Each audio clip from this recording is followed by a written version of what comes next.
Vamos lá, meus irmãos, vamos lá, continuando aqui, nosso 6º dia de aula de Hermenêutica 1 e 2, é o nosso segundo bloco, nossas aulas estão sendo gravadas. Estamos trabalhando na 5ª regra da hermenêutica, que são as passagens paralelas. Passagens paralelas e o paralelos de palavras, trabalhamos no módulo anterior, agora estaremos entrando na segunda parte da 5ª regra, que é paralelos de ideias, tá bom? Tudo bem? Bom, alguma dúvida do bloco anterior, meus irmãos? Não?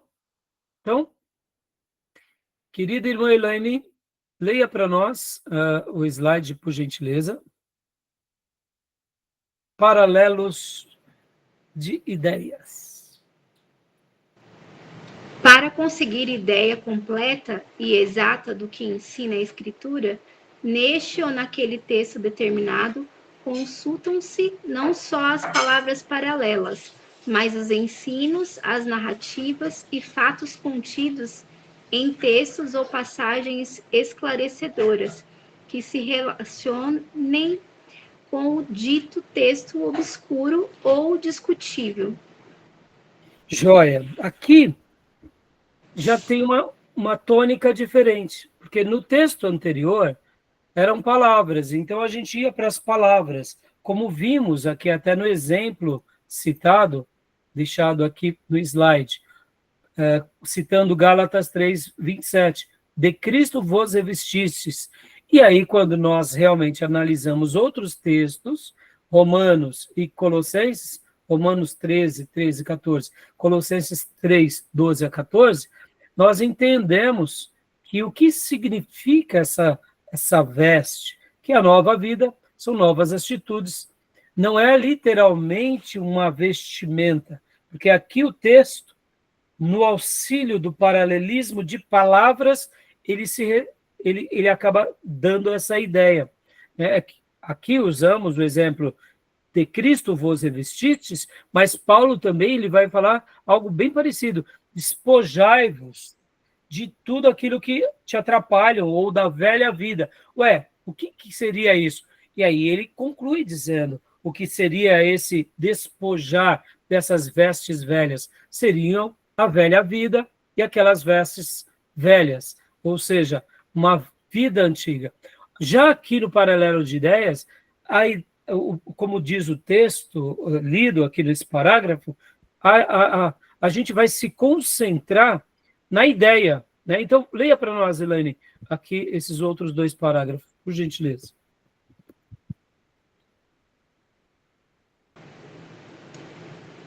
Mateus 16, 18. Sobre esta pedra edificarei minha igreja. Não quer dizer que Pedro é esta pedra. Vendo as passagens paralelas de Mateus 21, 42 e 44, 1 Pedro 2, 4 e 8, Efésios 2, 20 e 1 Coríntios 3, 10 e 11, podemos ver que esta pedra é Jesus Cristo. Deixa eu explicar aqui uma coisa, meus irmãos. Vocês vão ver isso muitos pregadores dizendo, inclusive, sobre esse texto, né? Que quando Jesus fala com Pedro, Jesus aponta para Pedro e depois o próprio Jesus aponta para si. O texto bíblico não faz menção disso. O texto bíblico não faz.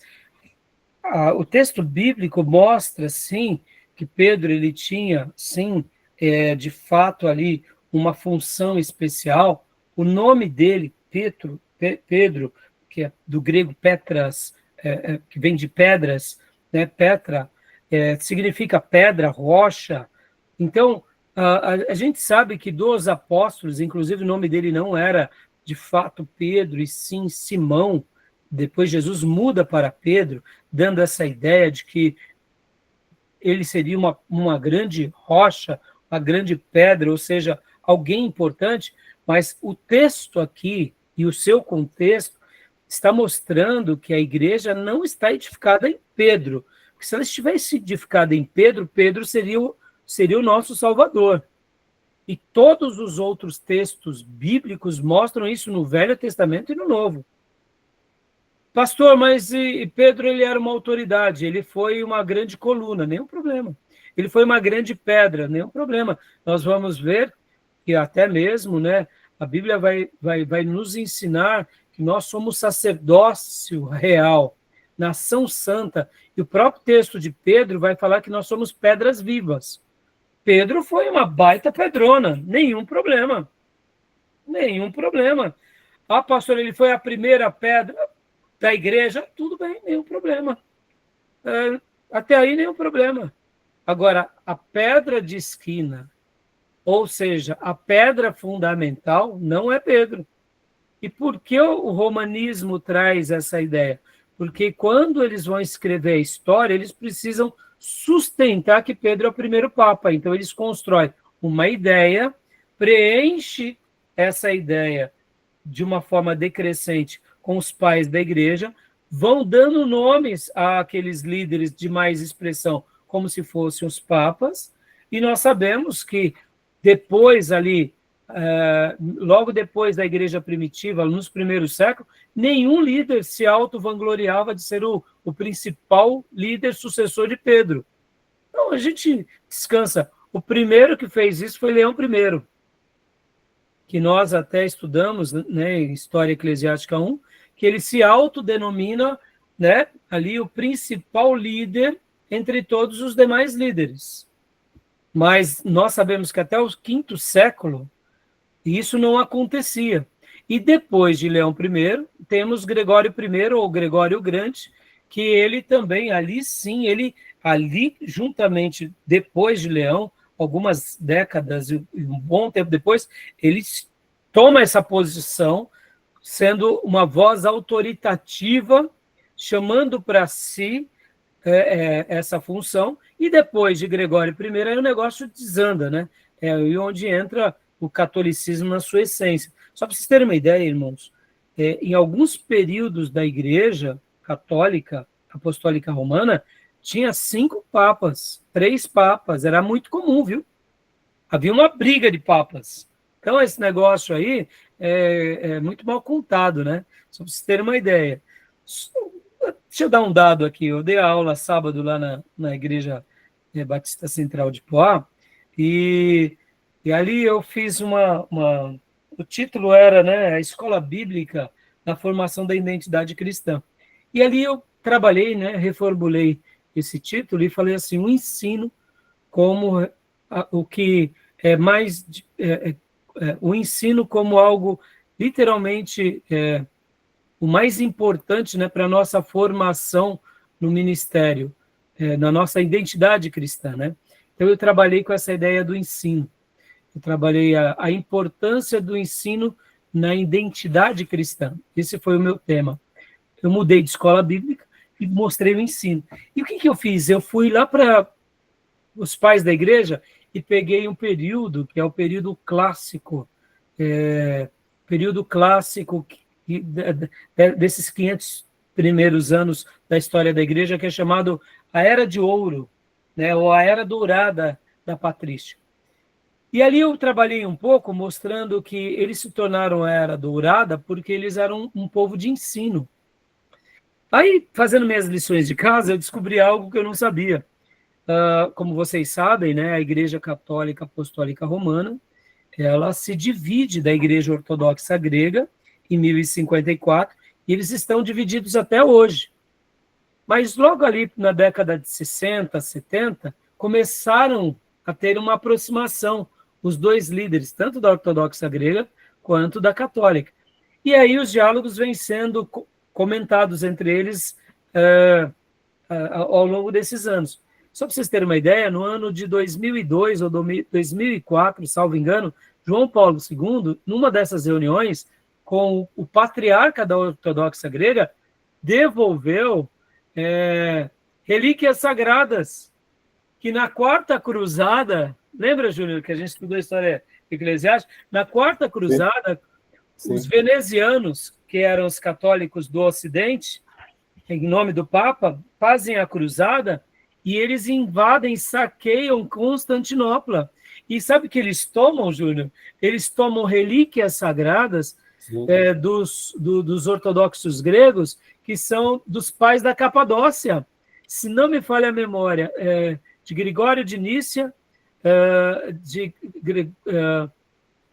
o outro, Basílio, e Gregório de Nazianzo, e também de Crisóstomo. Então, para o catolicismo ortodoxo grego, esses pais da igreja, e talvez mais um outro, se não me engano, agora eu não me recordo bem o nome, mas eles têm ali esses pais da igreja como os grandes teólogos. Então, tinha algumas relíquias sagradas que a Igreja Católica Ortodoxa Grega utiliza essas relíquias como partes importantes da história deles. E na Quarta Cruzada, por volta do ano 1200 e alguma coisa, eles saqueiam essas relíquias sagradas, não devolvem para os católicos romanos, agora, só em 2002, João Paulo II devolve. Mas mesmo assim... Né? Atanásio, né? Basílio, Atanásio. Basílio e Atanásio, obrigado, Gênero, exatamente. Então, o que eu estava falando? Por que eu estou falando isso para vocês, meus irmãos? Percebam, olha só, a história vai ser contada de outra forma. A história vai ser contada a partir daquilo que eles criam, e também a história dos vencedores, né?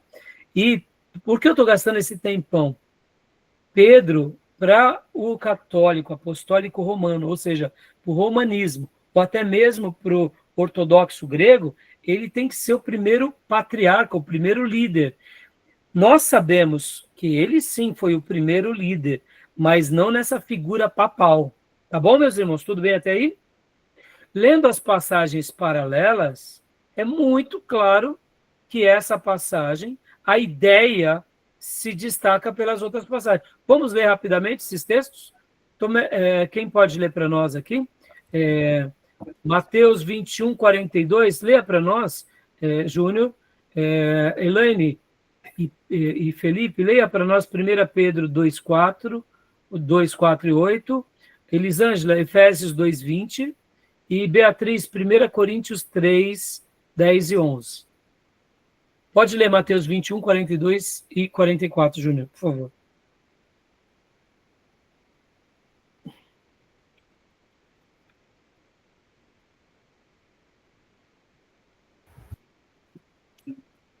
Portanto, eu lhes digo que o reino de Deus será tirado de vós e entregue a um povo que lhe produz os respectivos frutos. É o 42, né? Então, Jesus perguntou... Mateus 21, 42 e 21, 44. Tá, 21, 42. Então, Jesus perguntou, vocês nunca leram nas Escrituras? Aspa, a pedra que os construtores rejeitaram, e essa veio a ser a pedra angular. Isso procede do Senhor, e é maravilhoso aos nossos olhos? Portanto, se eu lhes digo que o reino de Deus será tirado de vocês e entregue a um povo que lhe produza os respectivos frutos, todo o que cair sobre esta pedra ficará em pedaços, e aquele sobre quem ela cair ficará reduzido a pó. Você leu em que versão, Júnior? Na NA. Ah, tá. Entendi. Joia. Elipe e Elaine, leia para nós 1 Pedro 2, 4 e 8. A pedra viva e o povo escolhido. À medida que se aproximam dele, a pedra viva, rejeitada pelos homens, mais escolhida por Deus e preciosa para ele. Aí o 8, né? Isso. E a pedra de tropeço e rocha que faz cair. Joia. Percebam que é o próprio Pedro falando sobre Jesus. Pedro não poderia estar dizendo aqui exatamente, lembrando, tá? Abre aspas, eu sou a pedra que segurei as chaves do reino, tá? Então, Jesus, ele é o pedra de esquina, mas respeitem aí que eu sou a autoridade. Foi isso que ele fez? Não. Percebe, irmãos? Paralelismo. Aí Deus levanta Paulo nos dias de Pedro. Deus usa Paulo. E o próprio Pedro valoriza Paulo. Eram autoridades. Não tinha essa vaidade. Percebam, tá bom? Efésios 2:20, eu pedi para quem lê? Elisângela, né? Pode ler, minha irmã. edificado sobre o fundamento dos apóstolos e profetas, sendo ele mesmo, Cristo Jesus, a pedra angular. Então, Paulo aqui deu um tiro no pé.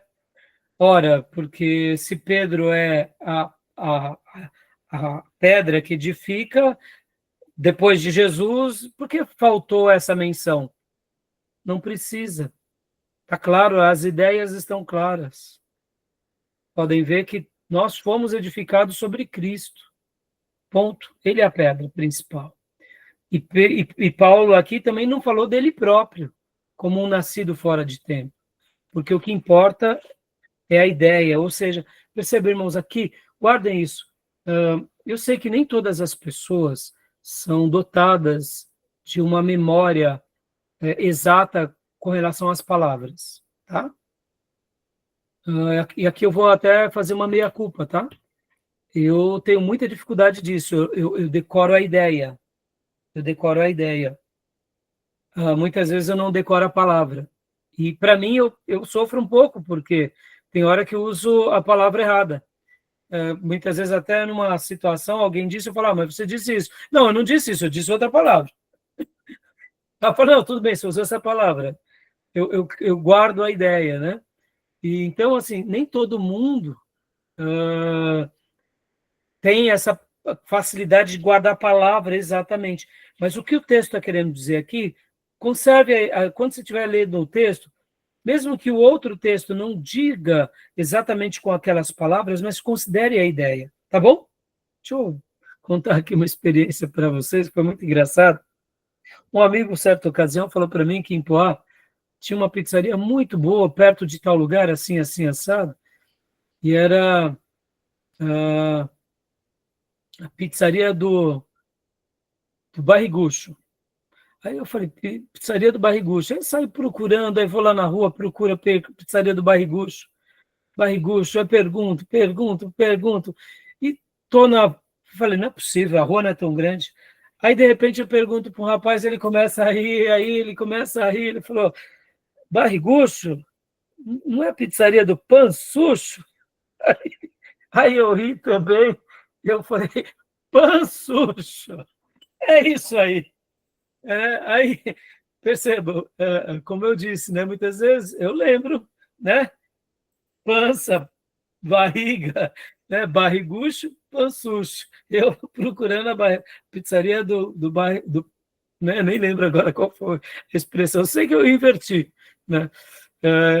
Certa ocasião, eu estava com uma criança e tinha um comercial de perfumes, e aí aquela criança estava gostando de perfume e tal, e aí ele falou assim, fulano, como que é mesmo o nome daquele perfume caro, né, que aparece na TV?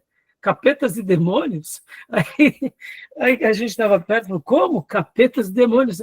É porque era um tal de uma propaganda Anjos e Demônios, né? A criança só assumiu que tinha demônio, né? Perfume Capetas e Demônios, né? Ou seja, né, tem vezes que a gente associa as ideias, né? Então, percebam, eu estou descontraindo aqui com vocês, né? Tem vezes que existem pessoas que decoram as palavras exatamente, e nem sempre a gente, outras não decoram. Então, a ideia aqui é seguir o paralelismo de ideias. Tá bom, meus irmãos? Tudo bem? Querem dar mais alguns exemplos? O livro-texto, ele é muito claro, né? Eu acredito que não precisamos gastar mais tempo com ele, tá bom? Querem fazer alguma pergunta? Não? O livro-texto aqui, só passando rapidamente, né? Aqui é a segunda regra, né? Então, eu acredito que não há necessidade de lermos. Ele é bem sucinto, essa parte, tá? Aqui ele dá um outro exemplo, olha só. Acentua-se muito o amor aos crentes em 1 Pedro 4:8, porque o amor cobre multidão de pecados, né? Como explicar esse texto obscuro? A gente entende muito bem, né? Pelo contexto, cotejando-o com 1 Coríntios 13, Colossenses 1:4, compreendemos que a palavra amor é usada aqui no sentido de amor fraternal. Porém, em que sentido cobre o amor fraternal muitos pecados? E aí você tem que ler, né, de fato, todos os outros textos para compreender. né, que de fato, quando a gente ama, a gente acaba superando, e quando Deus nos ama, Deus ele consegue, pela sua misericórdia, cobrir, né, em multidões de pecados. Mas percebam, a gente precisa dos demais textos, senão fica muito complicado, fica muito obscuro, né, essa passagem. Tá bom? Tudo bem, meus irmãos? Tá joia? Mais alguma pergunta? Então vamos agora para a terceira regra. Vamos? Então vamos voltar lá. Vamos para a terceira regra.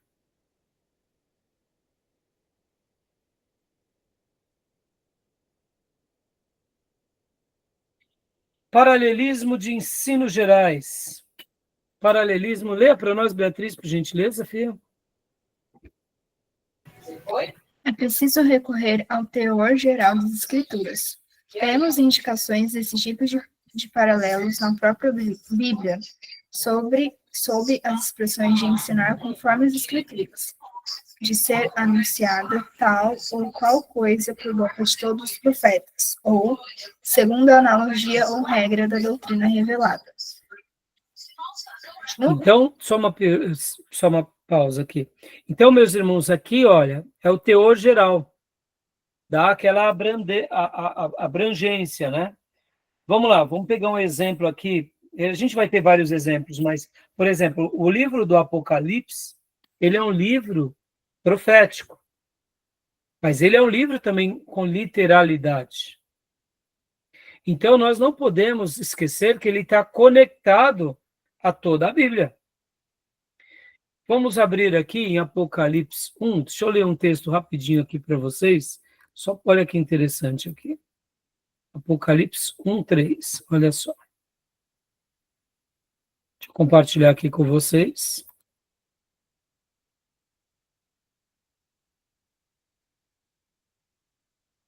Olha só o que diz. Leia para nós Apocalipse 1:3, Beatriz, por gentileza. Bem-aventurado aquele que lê. Bem-aventurado aquele que lê, e bem-aventurados os que ouvem as palavras dessa profecia, e guardam as coisas que nelas estão escritas, porque o tempo está próximo. Joia.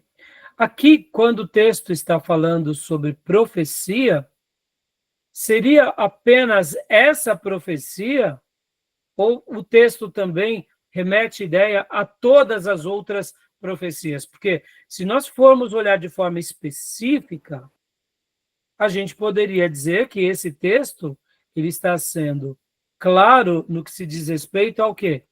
A essa profecia. Bem-aventurado aquele que lê, bem-aventurado aquele que lê, e bem-aventurado aquele que ouve as palavras desta profecia. A ideia que a gente pode ter num primeiro momento é que, se eu ler apenas o Apocalipse, eu vou ser bem-aventurado.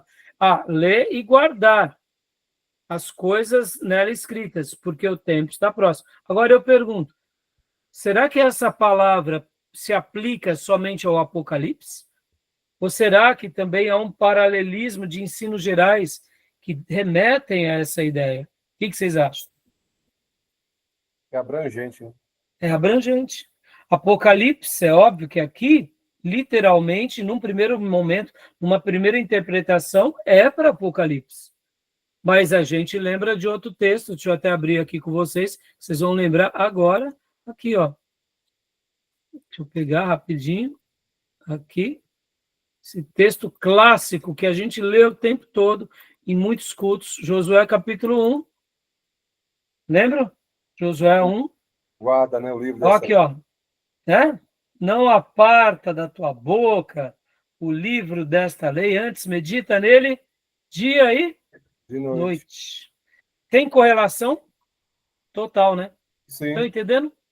Percebam, meus irmãos, então, quando uma pessoa ela quer anular o significado, ou ela quer deixar, não, aqui é só para cá. Não. Por que eu estou pegando esse texto de Apocalipse e de Josué? Vamos lá. Não, o sexo antes do casamento era para aquela época. Não, o mundo evoluiu. Estão entendendo? Estão entendendo? Olha aí, ó as releituras. Não, mas a Bíblia não fala de droga. E detalhe, a maconha ela é da natureza, é uma folhinha, né? Entendeu? Ó, quem quer arrumar a justificativa para o pecado, meus irmãos, sempre vão arrumar. Sempre vão Mas arrumar.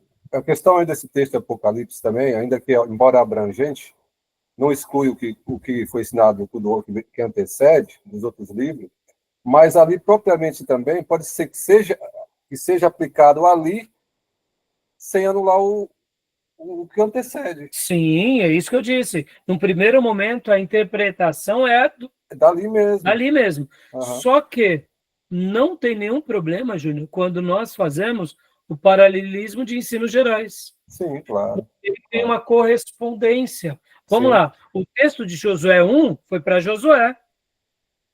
Não foi para mim nem para você. No primeiro momento. Sim. A revelação veio de Deus para Josué. Para que Josué fizesse aquilo, que Josué tivesse coragem, que Josué conquistasse a terra. Mas e no segundo momento, quando a Bíblia fala em Coríntios que tudo que foi escrito serve para nós. Então, Apocalipse é para a gente e Josué é para a gente. Ponto final. A Bíblia, dentro do Apocalipse, é para a gente. Sim, sim, porque ela tem uma aplicação espiritual aí, né? Exato, exatamente. A interpretação é aquela, mas a aplicação é eterna. Então, percebam. E aí a gente pega as gostosuras, o melzinho, as tâmaras, e a gente toma chibatada. É para a gente também. Não muda, não. A cruz, né? Completar a carreira, o sacrifício, e não tem jeito. A gente pega o bom e o difícil, tá bom? Então, Beatriz, continua lendo para nós aqui. Agora ele vai dar, né, essa ideia, né? Porque o teor geral das Escrituras. Então, a gente tem que lembrar o que falou os profetas. Podem ver, irmãos, os profetas não se contradizem, irmãos. Não há contradição, né? Segundo a analogia ou regra, olha que interessante. Lembra do texto que eu li na primeira aula que eu escrevi e deixei para vocês aqui? Lá no Velho Testamento, nos dias de Elias, olha que interessante. Eles estavam tendo uma nova releitura da teologia? Eles estavam adorando mais alguém além do Deus de Israel? Olha que interessante. Lembra que eu disse que não importa a época, aquilo que eu chamei de fio sagrado e tecido sagrado, eles se completam. Tudo que é fora do tecido sagrado ou do fio sagrado é expelido. Por quê?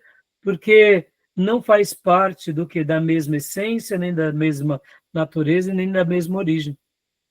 E nos dias do profeta Elias, ele chama os 450 profetas de Baal e os 400 profetas de Acera, e ainda ele desafia todos eles, porque, olha só que curioso, naqueles dias era muito comum se adorar o Deus de Israel e se adorar Baal e Acerá. Vem cá, a história não se repete? Ela se repete, irmãos, pode ver. Nos dias bíblicos, os líderes religiosos estavam adorando as tradições mais do que a essência da verdadeira revelação. E na história do cristianismo desses 2000 anos, o que o romanismo fez? É isso que eu digo. Percebam? E hoje, será que a gente também não corre o mesmo risco de ter as nossas crendices? De ter também os nossos falsos profetas? Percebam como é perigoso. Está entendendo? Mas quando a gente é fiel à interpretação, a gente segue a boca dos profetas e a boca dos apóstolos, que é a boca das Escrituras. Tá bom? Fala, Júnior, você ia falando alguma coisa? Não. Não? Então, Beatriz, leia o segundo e o terceiro parágrafo para nós, por favor.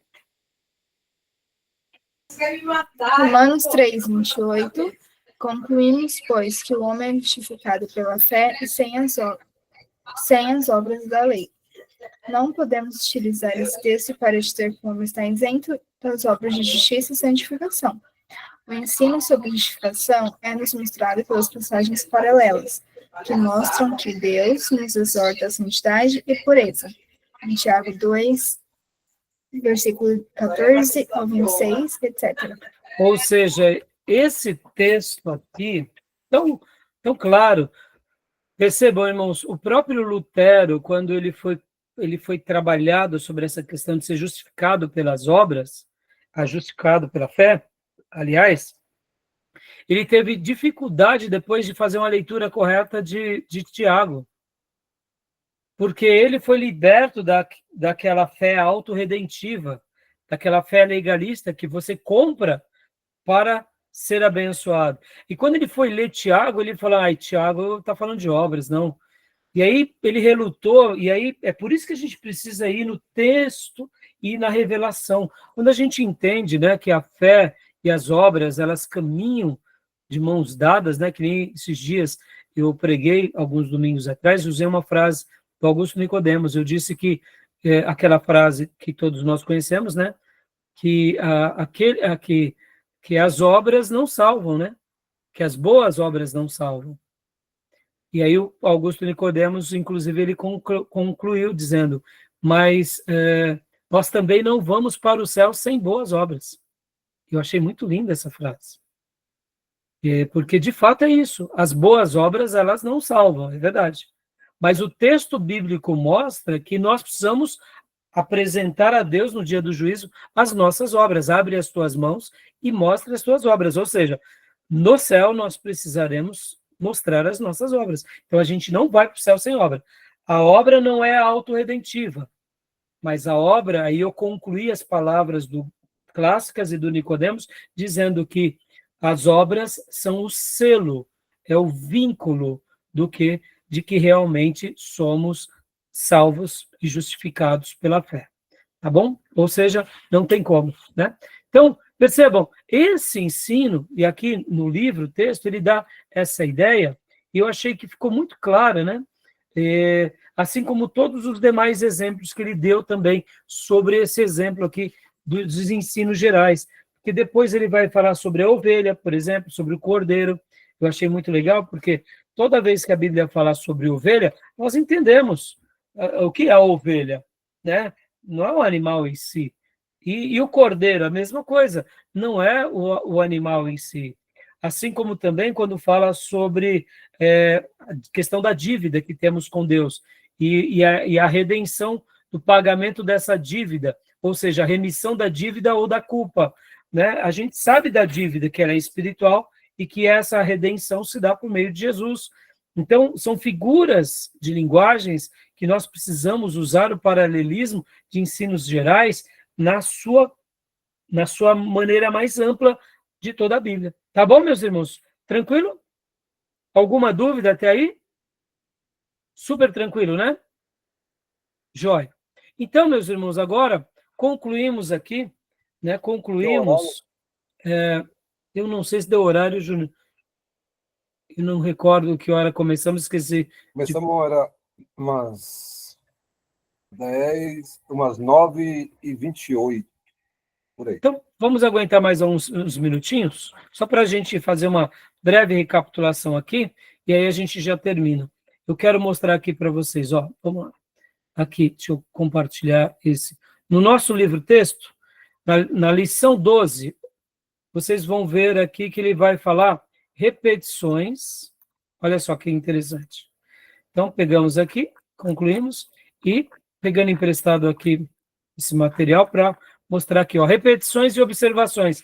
Agora, o Lund e o Nelson, eles vão dar uma síntese de tudo que aprendemos, né, nesse capítulo, tá bom? Muito objetivo, muito claro, bem significativo. Ele faz uma boa síntese aqui, tá bom? Alguma dúvida, alguma pergunta? Quem não leu, vai ler, vocês vão ver que aqui é o grande resumo de tudo, tá? De tudo que a gente está aprendendo até agora, tá? E aqui, agora a gente vai para as figuras de retóricas. Joia. Deixa eu só gastar aqui alguns minutos com vocês sobre isso. O que é a figura de retórica? Aliás, vamos parar aqui. Vamos parar aqui. A gente abre o próximo bloco com figuras de retórica, tá bom? Tá bom, meus irmãos? Alguma dúvida, alguma pergunta? Querem fazer algum comentário, alguma dúvida do livro? né? Não? Então vamos parar aqui nossa gravação, aí a gente vai para o último bloco, tá bom? Beleza? Então tá bom. Então eu vou parar aqui nossa gravação.